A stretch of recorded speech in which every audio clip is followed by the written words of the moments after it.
Bon, ce plan, c'est le plan de gestion sécurité sanitaire de l'eau.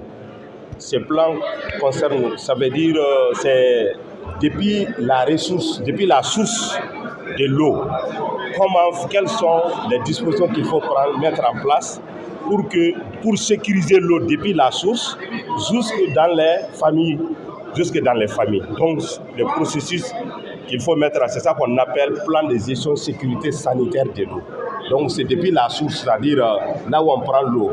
Si c'est un fleuve ou un cours d'eau, il faut sécuriser d'abord l'eau là-bas.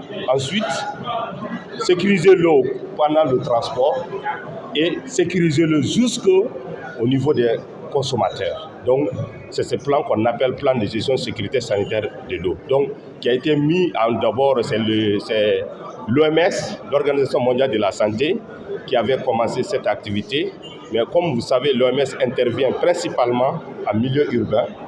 Donc c'est pourquoi notre partenaire UNICEF, donc lui, il est chargé de nous accompagner pour la mise en œuvre de cette approche au niveau en milieu rural. Voilà.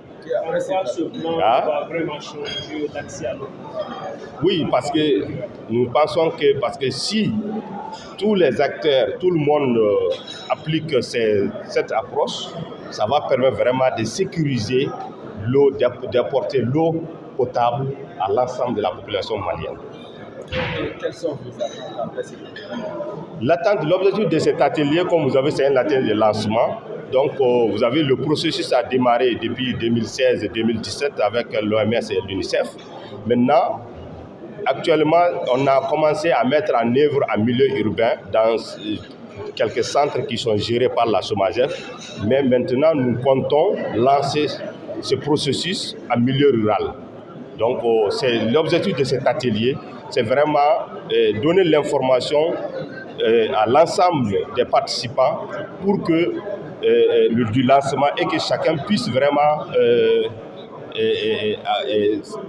s'identifier dans ce processus-là. Si vous avez un dernier mot. Vraiment, bon, mon dernier mot, c'est les remerciements. Je remercie tout l'ensemble des participants, ainsi qu'à nos partenaires techniques et financiers, l'ensemble des partenaires techniques et financiers qui appuient le secteur de l'eau et de l'assainissement et l'hygiène, et notamment l'UNICEF, qui nous appuie beaucoup pour la mise en œuvre de ce processus et beaucoup d'autres activités.